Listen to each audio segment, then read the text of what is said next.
खुद भ्रष्टाचार करने वाले अशोक गहलोत अब देश की सुरक्षा पर सवाल उठा रहे हैं, जिसकी वजह से उनकी खुद की बेइज्जती हो गई है। चलिए बताता हूं कि पूरा मामला क्या है। अशोक गहलोत देश की सुरक्षा पर उन्होंने सवाल उठाए, लेकिन उसकी वजह से वो खुद की बेइज्जती करवा बैठे हैं। एक तरफ है ऑपरेशन सिंदूर, जिसने भारत की ताकत को दुनिया के सामने रखा है। दूसरी तरफ है गहलोत, जिन पर भ्रष्टाचार के दाग हैं और जो भारत की सेना और सरकार की चुप्पी पर उंगली उठा रहे हैं। अशोक गहलोत का ताज़ा बयान आया है। दिल्ली में खड़े होकर उन्होंने कहा कि अचानक सीज फायर को देश समझ नहीं पा रहा है। हमारी सरकार की चुप्पी ने डोनाल्ड ट्रंप को और भी बढ़ावा दिया है। पर एक्स पर यह पोस्ट खूब आग की तरह फैल रहा है। गहलोत ने विदेश मंत्री एस जयशंकर पर भी निशाना साधा है। उन्होंने कहा कि पाकिस्तान को हमले की जानकारी क्यों दी गई, क्या इससे देश की सुरक्षा पर खतरा नहीं होता। गहलोत साहब, जरा आप अपने गिरेबान में उनको झांकना चाहिए।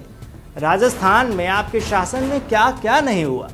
दलितों और महिलाओं पर अत्याचार बढ़े, पेपर लीक के दोषियों को संरक्षण मिला और भ्रष्टाचार ने ब्यूरोक्रेसी को जकड़ लिया। गहलोत ने राजस्थान को भ्रष्टाचार का गढ़ बना दिया और अब देश की सुरक्षा पर वो ज्ञान दे रहे हैं। गहलोत ने कहा कि सरकार की चुप्पी ने ट्रंप को हौसला दिया है, लेकिन गहलोत साहब, आपकी चुप्पी तो राजस्थान की जनता ने देखी है, जब भ्रष्टाचार के खिलाफ कार्रवाई के नाम पर कुछ नहीं होता था। 600 से ज्यादा मामले आपकी मंजूरी के इंतजार में लटके रहे। पर अब सवाल यह है कि जिनके दामन पर भ्रष्टाचार के दाग हैं, वो देश की और सेना की सरकार को कैसे कटघरे में खड़े कर सकते हैं। ऑपरेशन सिंदूर को देखिए, भारत ने पाकिस्तान को आतंकी ठिकानों को भारत ने ध्वस्त किया। दुनिया ने भारत की ताकत को सलाम किया, लेकिन गहलोत को ये बात रास नहीं आई।